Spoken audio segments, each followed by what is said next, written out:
minuto para reflexionar. En esta mañana, cuando la voz de la conciencia está por apagarse, muchas veces preguntamos, ¿a dónde está la respuesta?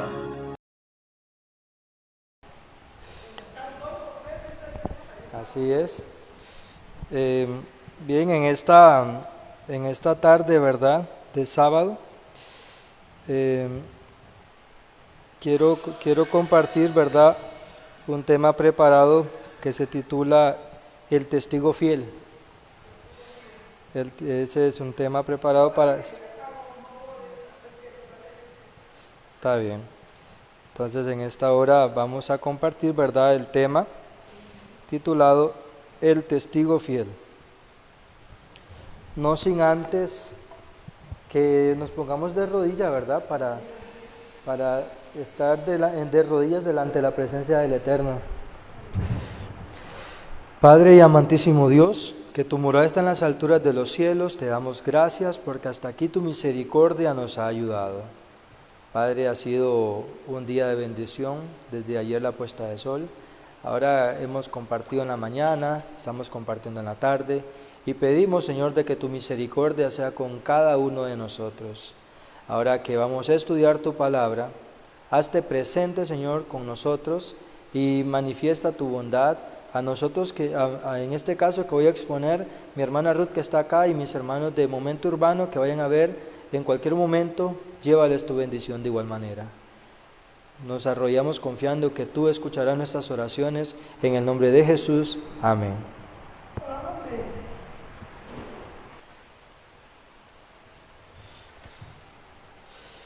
Bien, vamos a buscar en nuestra Biblia, ¿verdad? Primeramente, vamos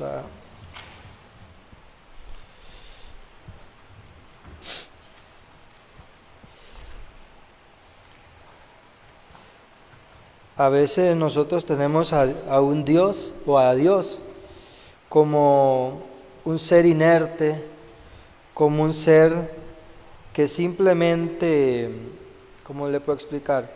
Como que si fuera realmente imaginario. Lo vemos como, ¿será que Dios siente? ¿Será que Dios mira? ¿Será que Dios escucha? ¿Será que Dios... ¿Cuál es? Si acaso está ahí siquiera. En sí, digamos, el tema preparado para hoy es tratando de comprender la realidad de Dios. Ese Dios que nos creó, ese Dios que nos formó, que está pendiente de cada una de nuestras necesidades. Dice que ni una hoja cae si no es por la voluntad del Señor, si el Señor así no lo permite. En el Salmos capítulo 121 y versículo 1 dice: alzaré mis ojos a los montes. ¿De dónde vendrá mi socorro? El socorro se busca cuando uno está en preocupación, cuando uno está en aflicción, cuando más necesita ser ayudado. Entonces, ahí es donde nosotros buscamos ayuda, cuando buscamos realmente ser comprendidos, y es ahí donde Dios se hace presente ante nosotros. ¿Y por qué los montes? Porque si usted está en la ciudad, salvo que esté en rascacielos y que sea una ciudad muy tumultuosa, pero si usted se ve Escazú, allá se ven las montañas, lo más alto. Pero alzaré mis ojos a los montes, hacia lo más alto. ¿De dónde vendrá mi socorro? Mi socorro viene más allá de esos montes. Porque el ser humano siempre ha tendido,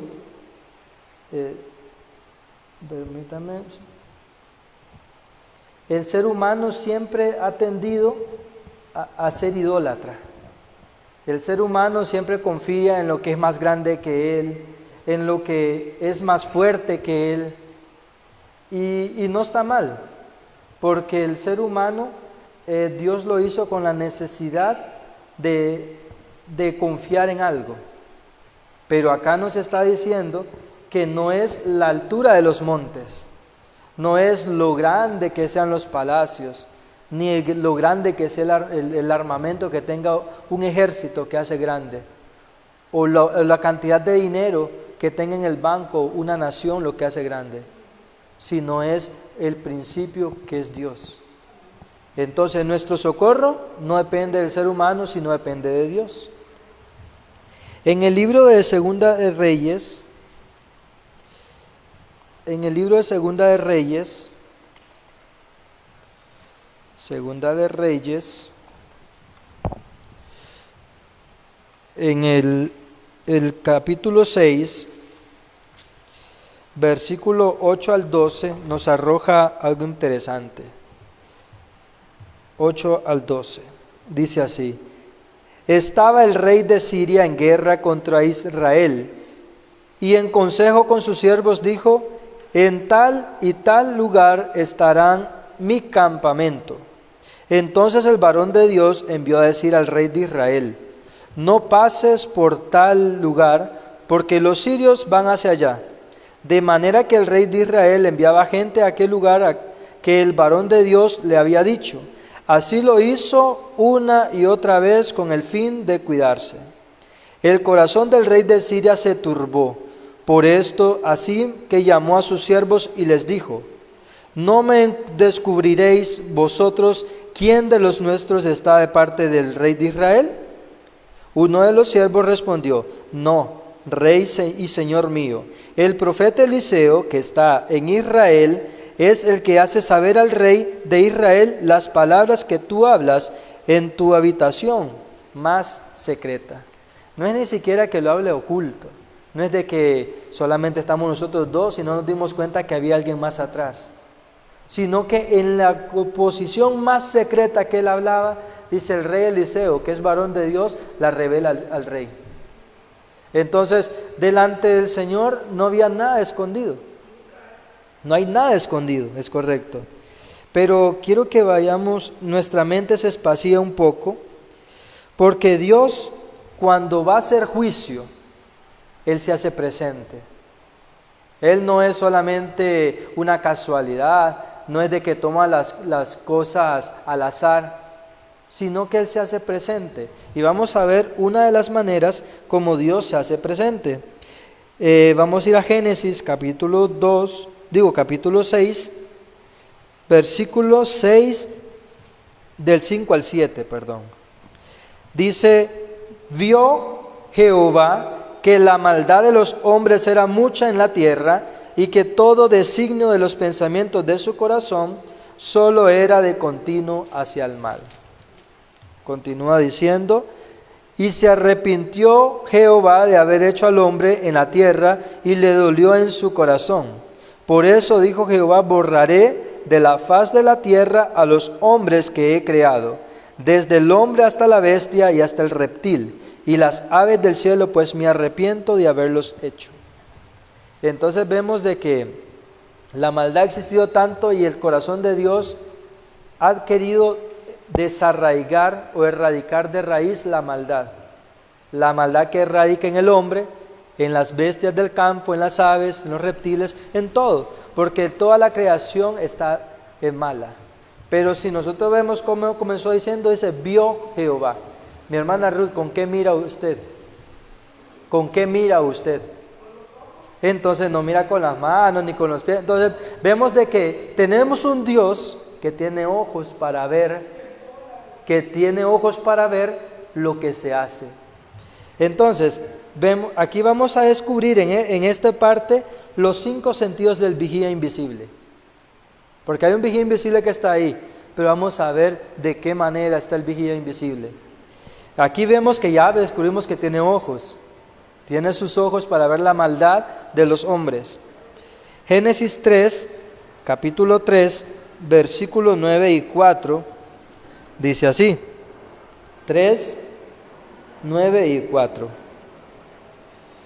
Dice el 9: pero Jehová Dios llamó al hombre y le preguntó: ¿dónde estás? El versículo 4 dice de esta manera: entonces la serpiente dijo a la mujer: no moriréis. No, espérame, que eso me confunde ahí. 3:9 decía: Pero Jehová llamó al hombre y le preguntó, ¿dónde estás? Vemos qué maravilloso el Señor. Dice que habla. ¿Con qué habla usted, mi hermana? ¿Con qué pregunta usted? ¿Con qué usa usted para preguntar o para hablar? No, para hablar, la boca, ¿verdad? Entonces, vemos el versículo 4 y 9, el 4:9 de Génesis, dice así. Entonces Jehová preguntó a Caín, ¿dónde está Abel tu hermano? Y él respondió, no sé, ¿yo soy acaso guarda de mi hermano? Entonces el Señor, para descubrir dónde está la persona, dónde está, él usa su boca y pregunta, porque cuando dijo donde Adán, ¿dónde estás?, le preguntó. Ahora le pregunta a Caín, ¿dónde está tu hermano Abel? No solamente nos pregunta a nosotros individualmente, ¿dónde estoy yo?, sino que también nos hace a nosotros responsables también de nuestro hermano, de nuestro prójimo. Por eso los fariseos decían, ¿quién es mi prójimo? Se hacían los desentendidos, pero el prójimo dice que el que esté necesitando en ese momento. Ese es nuestro prójimo. Entonces, en el caso vemos acá que el vigía invisible ahora ejecuta su voz también, su boca. Porque dijo Dios, sea la luz y fue la luz. Dijo Dios, separe las aguas de las aguas. Dios usa su boca. Es un Dios que tiene boca. Entonces vamos viendo cómo los sentidos del vigía invisible que se hace presente para ejecutar juicio. Porque acá estaba ejecutando juicio. Delante de Adán, dijo, ¿dónde estás, Adán? Porque iba a ejecutar juicio para Adán. Por cuanto has comido, por cuanto has hecho lo que te mandé, ahora vas a morir. Entonces Dios a Caín le dice, ¿dónde está tu hermano Abel? Estaba ejecutando juicio de corrección. Entonces vamos viendo cómo Dios se manifiesta cuando va a ejecutar juicio. Vemos en Génesis capítulo 8, Génesis 8:21, dice de esta manera, Génesis 8:21. Al percibir Jehová olor grato, dijo en su corazón, no volveré a maldecir a la tierra por causa del hombre, porque el corazón del hombre se inclina al mal desde su juventud. Ni volveré a destruir todo ser viviente como lo he hecho. Pero vemos cómo comienza diciendo, al percibir Jehová el olor grato. Entonces vemos a un Dios con que usted respira o con que usted huele. Con el olfato. Entonces vemos un Dios que tiene olfato también.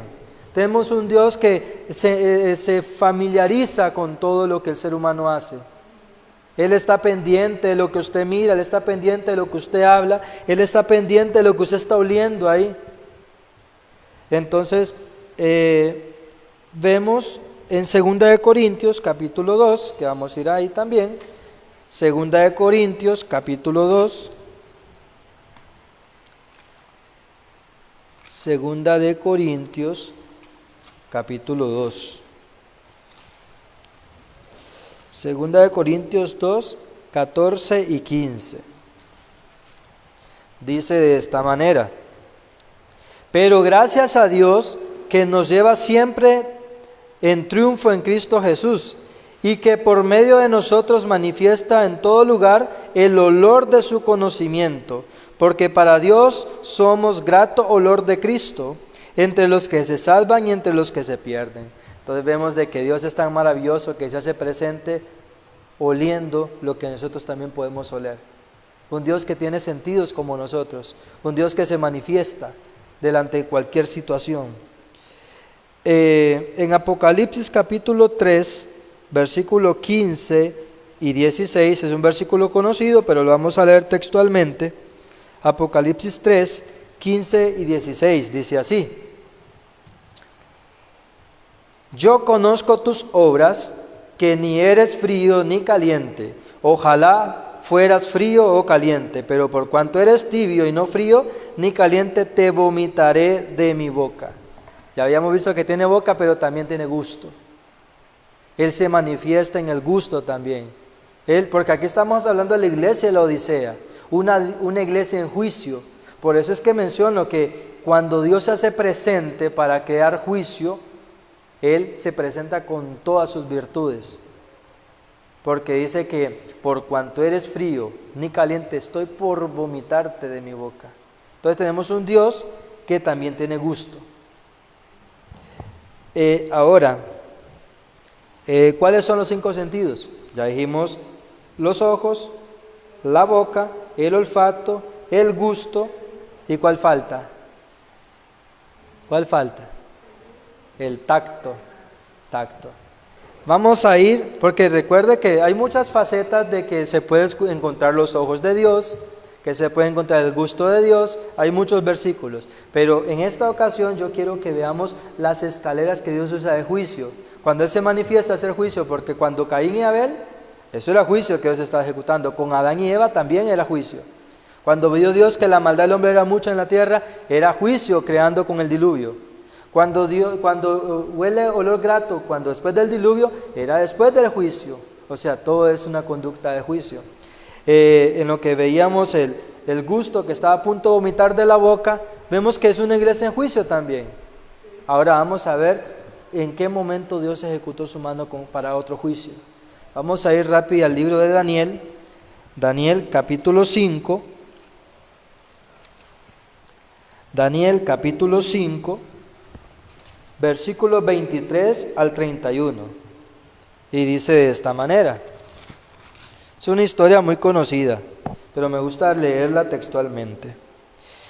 Dice: pero tú, su hijo Belsasar, no has humillado tu corazón sabiendo todo esto, sino que contra el Señor del cielo te has ensoberbecido, e hiciste traer ante ti los vasos de su casa, y tú y tus grandes, tus mujeres y tus concubinas, bebiste vino de ellos, además diste alabanza a dioses de plata y oro, de bronce, de hierro, de madera y de piedra, que ni ven ni oyen, ni saben, pero nunca honraste al Dios en cuya mano está tu vida, y de quien son todos tus caminos. Por eso de tu presencia envió la mano que trazó esta escritura.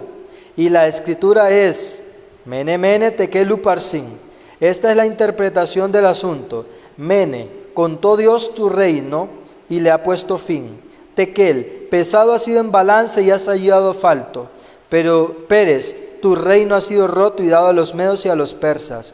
Entonces Belsasar mandó a vestir a Daniel de púrpura, poner en su cuello un collar de oro y proclamar que él era el tercer señor del reino. La misma noche fue muerto Belsasar, rey de los caldeos. Si no es juicio eso, poner en balanza, haberle hallado falto, eso es un juicio. Y dice que la mano fue una mano directamente de la presencia de Dios a escribir el juicio contra Belsasar. Pero ¿por qué en esta ocasión? Y ahí vamos entrando al contexto ya. ¿Qué es lo que hizo que la mano del Señor se moviera para ejecutar juicio a la casa de Belsasar? Porque es correcto, dice que tomó lo que era de Dios, la adoración de Dios, y la dio a cualquier figura de madera, a cualquier figura de bronce, a cualquier figura de todo lo que existía debajo de la tierra. Y es correcto, se embriagó, es correcto. Entonces nosotros vemos que el que revela los misterios es el Señor. En lo más profundo estaba, dice, el rey de Siria, y ahí estaba la mano los ojos del Señor viendo, la boca del Señor se la comunicaba a Eliseo, por la mano del Señor se movía el ejército y iban donde estaban ellos. Entonces, pero ahora en esto que estamos viendo acá, sabemos de que tenemos un Dios que se manifiesta para hacer juicio. Pero ahora, ¿hacia dónde estás viendo hoy? ¿Hacia dónde estamos viendo? ¿Será que los ojos del Eterno pueden ver hacia ahí? ¿Será que lo que estamos viendo al Señor amerita que se usen sus manos para ejecutar juicio? Y estamos hablando de la humanidad entera, no nadie en específico. Es correcto. Entonces, lo que está viendo el ser humano, por así decirlo, porque estamos hablando, este mensaje es para todos, para mí, para todos. Entonces, ¿hacia dónde están viendo los ojos? ¿Será que lo que está viendo nuestra mirada, el Señor está dispuesto a usar su mano para juicio, su boca para juicio? Nuestras acciones están provocando vomitarnos de la misericordia. ¿Qué es lo que estamos haciendo que el Señor está repudiando? Porque todos estamos en balanza. Es correcto, así como Belsasar, puede ser que el reino de nosotros, que es nuestra vida, porque aquí somos reyes y sacerdotes de nuestra conducta, ¿será que nuestras acciones están ameritando juicio de parte de Dios? Eso es una pregunta muy personal. Ujú. No, es correcto. Sí, entonces, ahora, sí, es todo lo que el Señor amerita. En el libro de Juan, capítulo 4 y versículo 48, San Juan 4:48 nos da una lectura especial. ¿Cuál es esa lectura? Vamos a ver. Juan 4:48 nos dice de esta manera. Entonces Jesús le dijo: si no veis señales y prodigios, no creéis. El ser humano está acostumbrado, no, es que a mí no me parece. Lo que está sucediendo tiene cualquier otra explicación. Cualquier cosa que sucede, el ser humano busca como la explicación. Pero el Señor, muchos dicen, no, es que cuando venga ley dominical, cuando ya todo venga el zarandeo, ahí yo me voy a convertir. Pero ¿quién dice que vamos a llegar hasta ahí? Entonces, solamente muchas veces si no vemos que los eventos se dan delante de nosotros, no creemos. Por eso es de que la iglesia, el mundo, el que dice ser fiel a Dios como el que dice ser infiel a Dios, va a ser zarandeado. Los juicios de Dios van a comenzar a hacerse sentir en este mundo con el objetivo de despertar nuestros sentidos. Porque vemos de que los sentidos de Dios están pendientes, los ojos para ver la maldad, la boca para buscar, el olfato para ver cuáles son las acciones de la adoración, porque el olfato del Señor sirve para respirar la adoración del ser humano.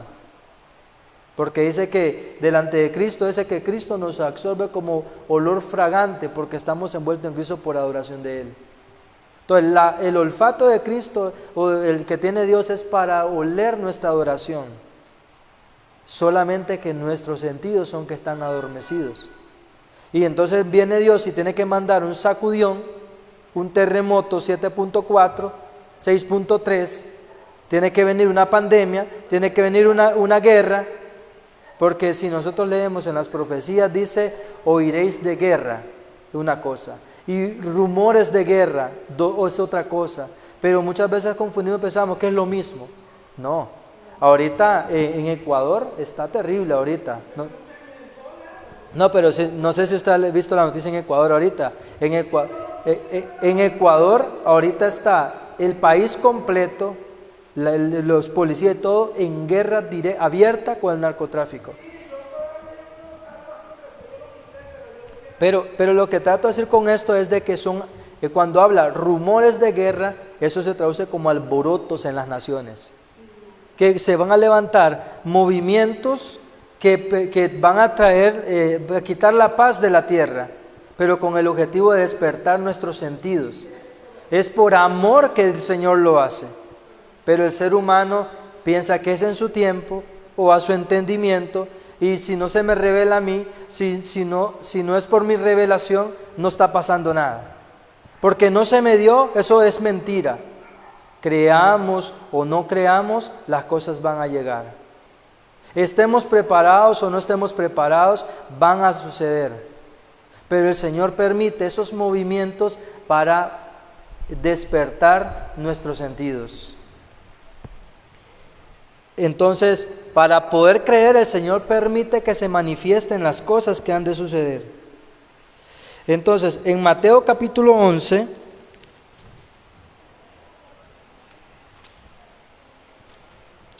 Mateo capítulo 11, versículo 20 al 24, dice de esta manera. Mateo, bienvenidos mis hermanos. Mateo 11, 20 al 24 dice: entonces comenzó a reconvenir a las ciudades en las cuales había hecho muchos milagros. Vea qué maravilloso. Entonces comenzó a reconvenir, o sea, comenzó a conversar con ellos a las ciudades de las cuales había hecho muchos milagros, porque no se habían arrepentido, diciendo: ay de ti, Corazín, ay de ti, Betsaida, porque si en Tiro y en Sidón se hubieran hecho los milagros que han sido hechos en vosotras, tiempo ha que en vestidos ásperos y en ceniza se habrían arrepentido. Por tanto os digo que el día del juicio será más tolerable el castigo para Tiro y para Sidón que para vosotras. Y tú, Capernaum, que eres levantada hasta el cielo, hasta el Hades serás abatida, porque si en Sodoma se hubiera hecho los milagros que han sido hechos en ti, habría permanecido hasta el día de hoy. Por tanto os digo que el día del juicio será más tolerable el castigo para la tierra de Sodoma que para ti. Y nosotros decimos: no, es que nosotros tenemos el espíritu de profecía, tenemos grandes verdades, pero en la misma misericordia que tuvo el pueblo de Israel, porque ellos miraban la nube en vivo, miraban la columna de fuego que los guiaba palpable. Pero nosotros decimos: no, sí que si yo mirara un milagrito del Señor ahí que Él hiciera, que hiciera los grandes prodigios, ahí sí yo creería. Pensamos que el Dios de la antigüedad no es el mismo de hoy. Pero vemos de que Dios se manifiesta en muchas maneras, y ahora nosotros decimos, muchos predicadores dicen: es que ahora nosotros tenemos una mayor luz, nosotros tenemos más luz que el pueblo de Israel, porque ahora tenemos toda la historia de ellos, la historia pasada, la de nosotros y la que viene. Pero dice que si todos esos milagros se hubieran hecho en esa tierra, tal vez ellos sí se hubieran arrepentido.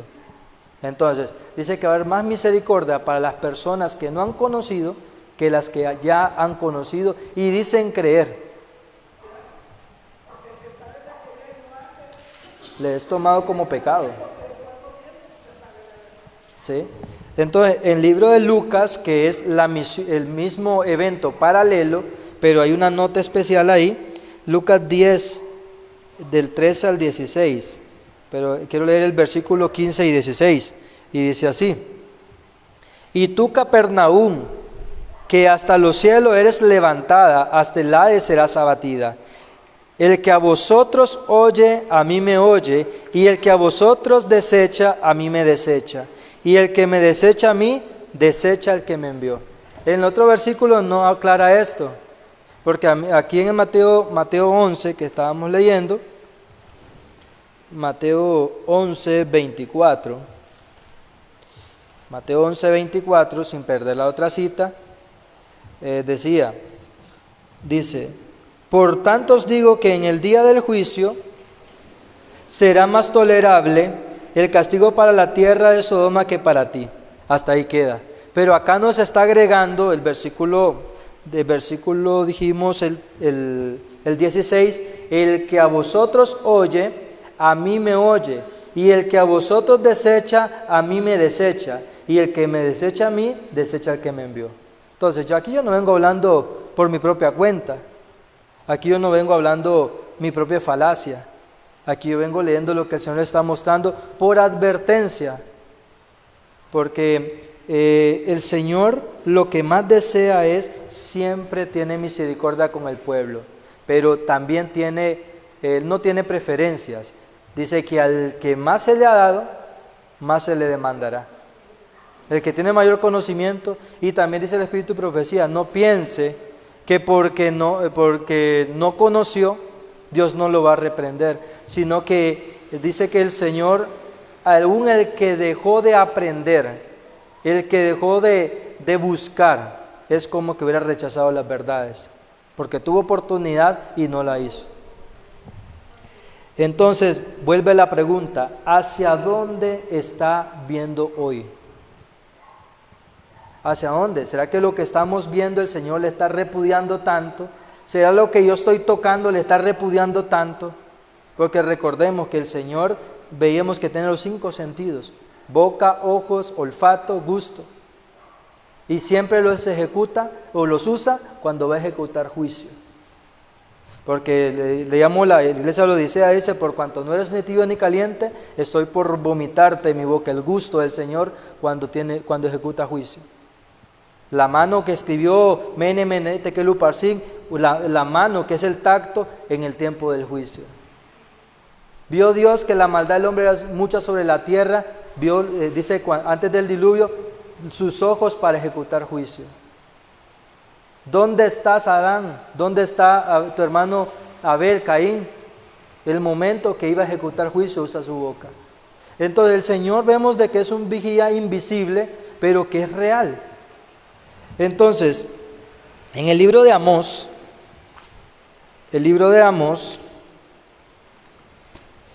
Amós capítulo 3 y versículo 17, es un versículo muy conocido, 3:7, que dice así: porque no hará nada Jehová el Señor sin revelar su secreto a sus siervos los profetas. Entonces, el Señor está mostrando de que decía, si el Señor manda y lo rechaza a ese que envió, dice entonces lo están rechazando a él también. Porque dice que Dios no hace nada antes si no lo revela a su siervo las cosas que han de suceder. En el libro de Juan, capítulo 16, versículo 4, 16:4 del libro de Juan, porque, repito, el Señor no hace nada si no lo revela antes, pero el 16:4 dice: pero os he dicho estas cosas para que cuando llegue la hora os acordéis de que ya os lo había dicho. Pero eso requiere fe, porque creer cuando aún las cosas no han sucedido, eso requiere fe. Pero repito, Dios manda esas sacudidas, esos zarandeos, tanto al mundo como a la iglesia, para que nuestros sentidos sean despertados. Tiene que llegar una desgracia a nuestra vida para acordarnos de nuestro Creador. Cuando Eclesiastés 12:1 dice: acuérdate de tu Creador en los días de tu juventud, antes que vengan esos días malos y lleguen esos años en los cuales digas, no tengo en ellos contentamiento. Ahí viene hablando de la etapa de la juventud a la vejez, pero también proféticamente hablando de los tiempos que han de venir. Acordarte de tu Creador antes que lleguen esos días. Mateo 24:37 nos dice: pero como en los días de Noé, así será la venida del Hijo del Hombre. En Génesis capítulo 7, Génesis 7, versículos 10 y 4, dice: al séptimo día las aguas del diluvio vinieron sobre la tierra.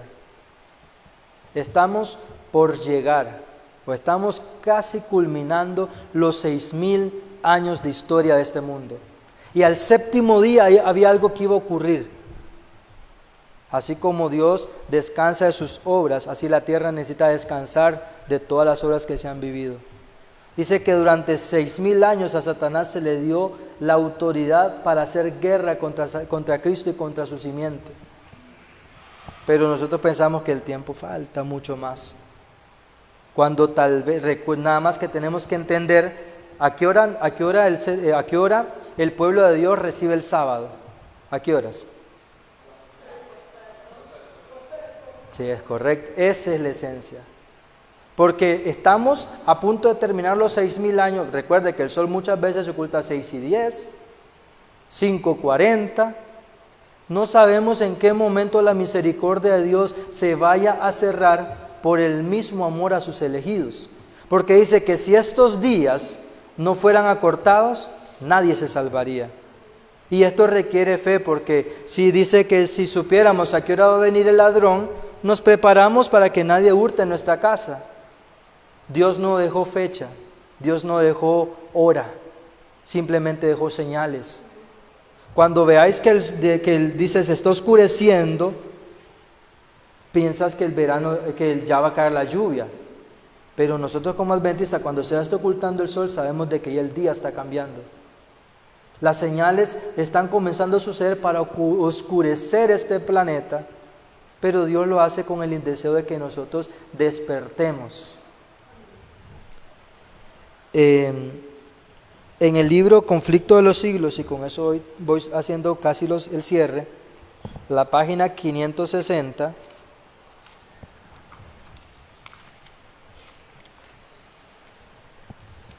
el párrafo 1 y 2 dice así: ha quedado probado cuánto favorecieron el éxito del papado los periodos de tinieblas intelectuales. Estábamos hablando de que las generaciones no están dejando legados a sus generaciones. Ya lo que el hermano Luis cree, si no se lo transmite a sus hijos, ellos van a transmitir lo que van creyendo, lo que van escuchando. Pero si nosotros repetimos esa oscuridad intelectual, va a llegar al mundo. Pero dice la palabra de Dios que somos la luz de este mundo. Va a llegar el momento de que le dice que por cuanto no eres ni frío ni caliente, estoy por vomitarte la boca. Pero una comida bien saladita o al punto, sabe bien. Si somos la sal de la tierra y dejamos de ser, estamos también por ser vomitados de la boca del Señor.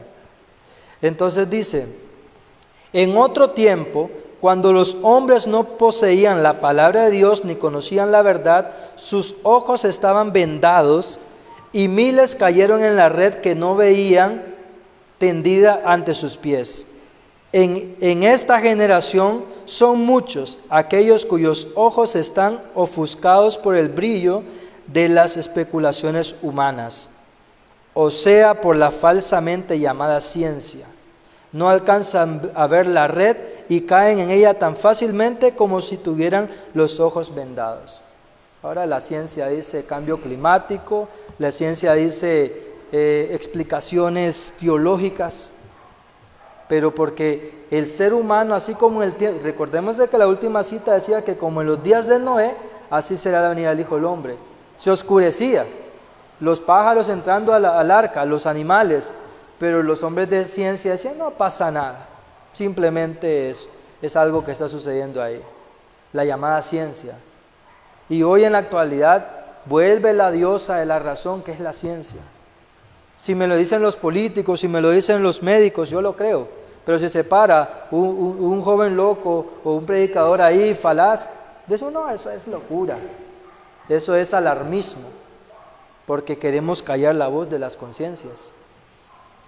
Entonces dice: por esto la falsa ciencia de nuestros días, que mina la fe en la Biblia, preparará tan seguramente el camino para el triunfo del papado con su formalismo agradable, como el oscurantismo lo preparó para su engrandecimiento en la Edad Media. Dice de esta manera, y esto voy haciendo el cierre para que nosotros entendamos: ¿obedeceremos a Dios o a los hombres? En los movimientos que se realizan actualmente en los Estados Unidos de Norteamérica para asegurar el apoyo del Estado a las instituciones y prácticas de la Iglesia, los protestantes están siguiendo las huellas de los papistas. Aún, dice, más aún, están abriendo la puerta para que el papado recobre en la América protestante la supremacía que perdió en el viejo mundo, o sea, que la herida sea sanada. Es el espíritu del papado, es decir, el espíritu de la conformidad con las costumbres mundanas, la mayor veneración por las tradiciones humanas que por los mandamientos de Dios. Preferimos seguir, dice ¿dónde está? El espíritu de la conformidad con las costumbres mundanas se vuelve más que la veneración a los mandamientos de Dios. El que está penetrando en las iglesias protestantes e induciéndolas a hacer la misma obra de exaltación del domingo que el papado hizo antes que ella. Nosotros como adventistas predicamos de que cuando venga ley dominical vamos a ser perseguidos. Pero si el domingo viene, se hace durante mucho tiempo, viene y nos duerme. Ahí pensamos de que el domingo no es que vamos a ser extremistas, que el domingo que tengo que trabajar de sol a sol, si no estoy violentando el mandamiento de Dios, no. Pero la palabra del Señor sí nos ha dicho que 6 días trabajarás. Nosotros decimos, entonces es malo quedarse un domingo descansando. usted sabrá. Pero lo que sí estamos diciendo, que el sistema nos está adormeciendo nuestros sentidos tanto que somos católicos del séptimo día. Muchas veces, ¿me entiende? No estoy diciendo todo, estoy diciendo lo que pasa. Entonces, pero en el libro de Jeremías, con eso termino, Jeremías 17, Jeremías 17,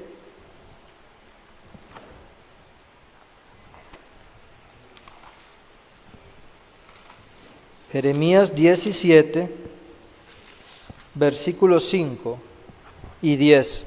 El 5 dice así: Así ha dicho Jehová, maldito aquel que confía en el hombre, que pone su confianza en las fuerzas humanas, mientras su corazón se aparta de Jehová.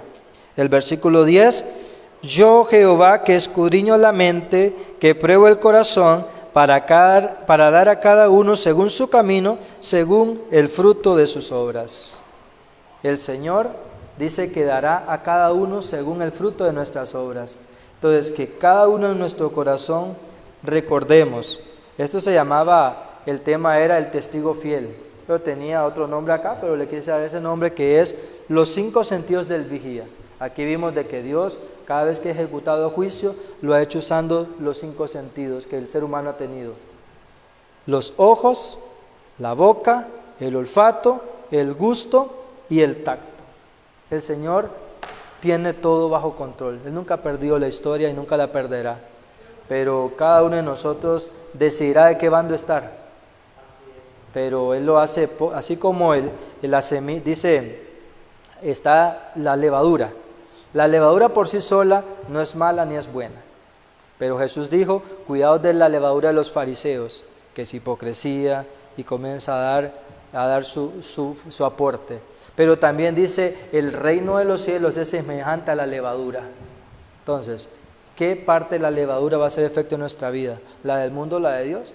Cada uno de nosotros, ¿verdad?, sabrá, y que el Señor nos ayude a crecer como el pan, para que nosotros el Señor sea en nuestros corazones y como dice la palabra de Dios en Mateo 24:14, y este evangelio del reino será predicado a todas las naciones para testimonio, y entonces vendrá el fin. No es para que se conviertan, es para que tomen su decisión. Entonces, que cada uno, ¿verdad?, el Señor nos ayude a poder predicar y que del fruto venga el Señor, ¿verdad? Vamos a cantar puestos de pie.